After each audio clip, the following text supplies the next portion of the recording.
I mentioned the fact it's the final Brunswick Memorial World Open, but next year in this bowling center, the Brunswick World Tournament of Champions will take this event's place.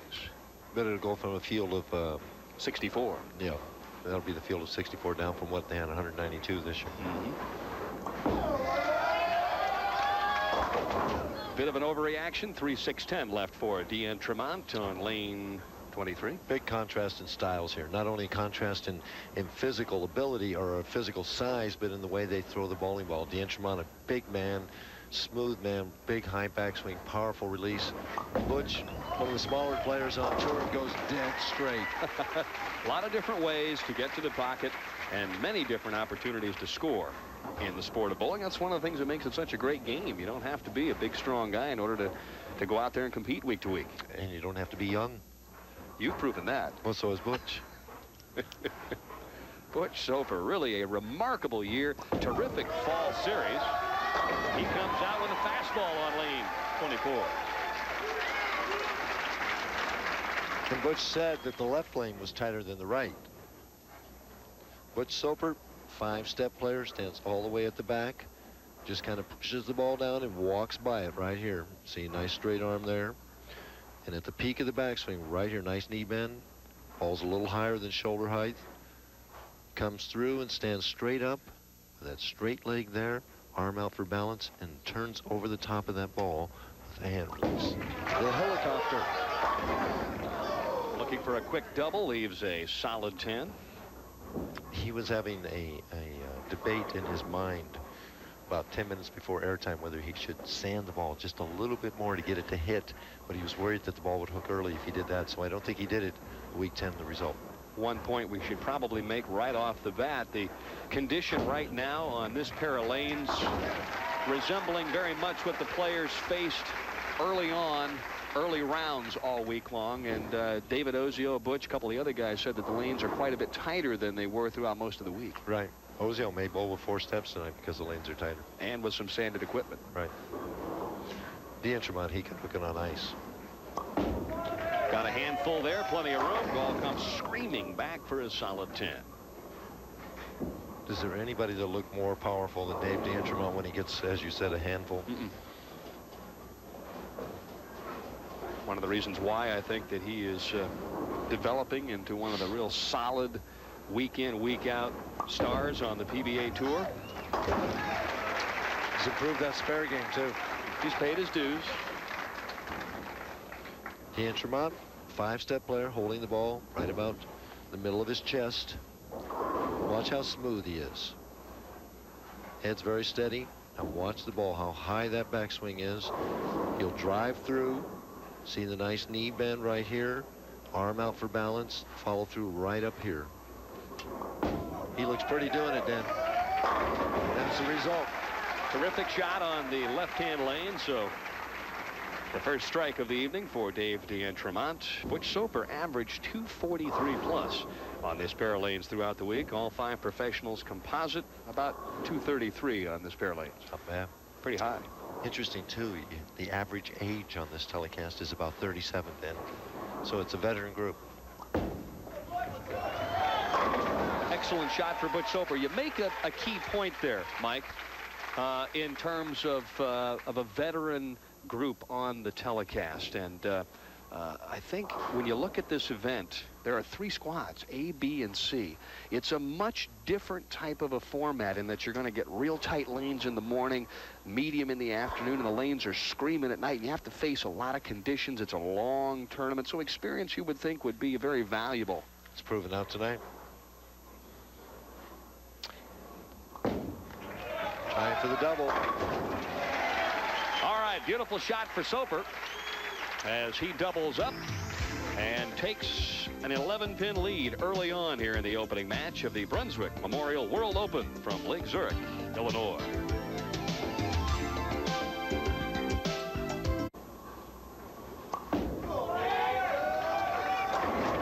Oh, man.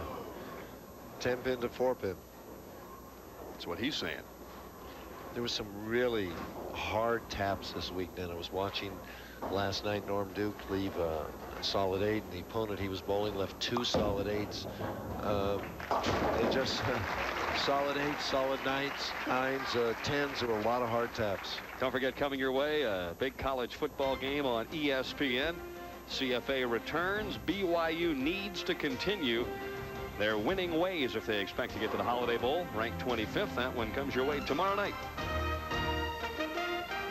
Is that at Brigham Young? Yep. Plenty of airtime in that one. Yeah, literally. Fast-paced offense, and there's some air in between the 2 and the 10 here on lanes, or I should say on lane 23. D'Entremont gives this one too much room. Watch him right here. As he lets it go. Looks good here, but it just breaks in late, leaving the 2 and the 10. He wants to get it to the left of the 2 pin. You got to hit it, though, and slide it into the 10, which he didn't do. First open frame of the match. D'Entremont, who was within $6,000 of what he earned a year ago, has given Butch Soper a few more sticks to work with. Soper, veteran player. His opponent opens. He's working on a double. You look for him to strike right here, Dan. Butch opting for a re-rack on lane 24.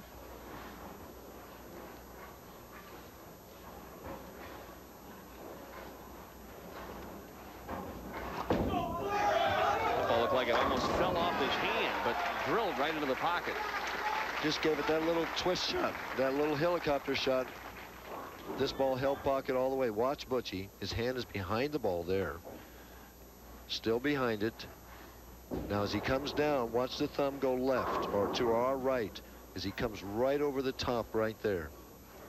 That track is a good 4 to 5 inches below the thumb hole. See the straight left leg there? He's bowled that way since he was 18. And with the new reactive resin balls, you can get it back, and the ball hits pretty hard. Butch is one of those classic players, Mike, that really almost lets the lane do the work in some cases. He does, Dan. I mean, Butch knows that with the style he has, he's going to have a certain number of taps. Now watch the 2-pin, third from the left, go to the sideboard, come back, and get that 4-pin right there. Butch with a 4-bagger has opened up a 45-pin lead over D'Entremont. David trying to make up for lost time with a strike on the right-hand lane. But to finish my point, Butch knows that he's going to get tapped a certain amount of times. He's very patient. His temperament is even. All the years I've known Butch, I've never seen him get angry. If he was, you'd never know it.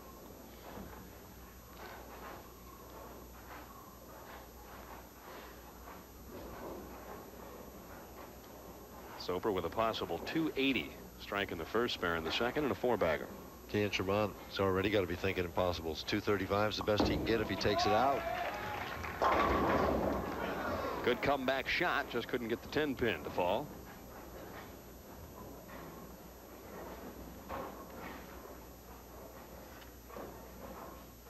D'Entremont hooks the ball a lot. Learn coming on, hooks the ball a lot. Oziel hooks it in between. Maybe Soper's got the advantage.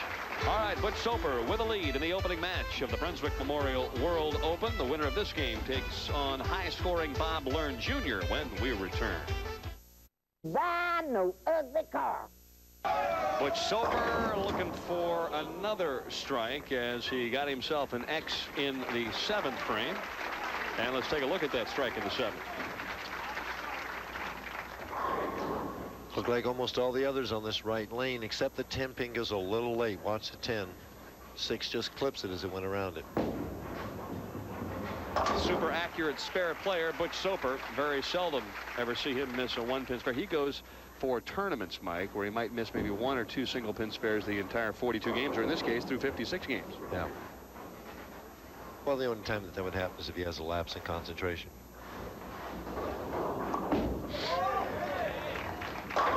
D'Entremont just looking to kind of salvage the game. The right-hand lane hasn't been too bad, but the left-hand lane's been the problem. Yeah. Yep. 1 strike on it. And a 210. That was really where the match changed. Well, he was still in the match up till then, yeah. Butchie came in through a double right after that. Well, Butchie had a double and then made it out to a 5-bagger. That's right. But that was the key in the middle right there.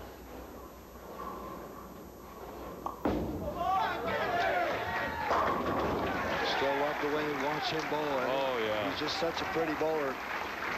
Another guy with a real even temperament, Dan. I mean, suited for life on the tour out here for the ups and downs of pro bowling. D'Entremont with a possible 215. Butch Soper could wrap things up here with a mark in the ninth. He needs a mark in one of the last 2 frames in order to wrap up the match. Wait a minute. We've got to see that over. He's blowing out the 5-pin now with that helicopter shot. I wouldn't exactly call it blowing it out. He tilted it For over. Butchie, that was a blowout. He tilted it over. Now watch it. As the ball goes through here, Dan, the ball is just going to barely hit the 5. Beak. Just got it right there.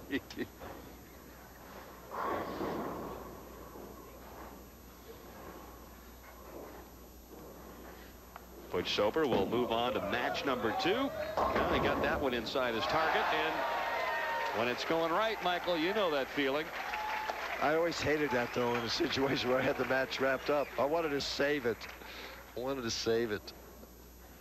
Soper can do no wrong in opening match. Right through the heart of the pins. The head pin comes off, comes right over here and says, fall over 6-pin, and it does. Practice shot here, miss. He's a little shaky on that left lane, really. Well, after the high shot, you knew he was going to test it a little bit right to find out where the oil line was. Well, yeah, but the way he's lined up, then he can't throw it right. If he's going high, he's got to parallel everything in and just fall it back more and hope that he either hits flush or gets a light shaker.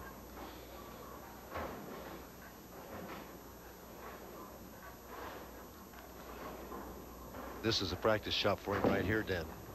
Knowing he moved right on that practice shot just to see what would happen. He's getting ready for the next game because he's unsure of himself on that left lane.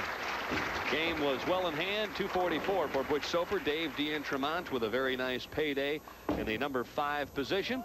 And when we come back to Brunswick Deer Park Lanes in Lake Zurich, a look at Mike Durbin's final average builder for 1994.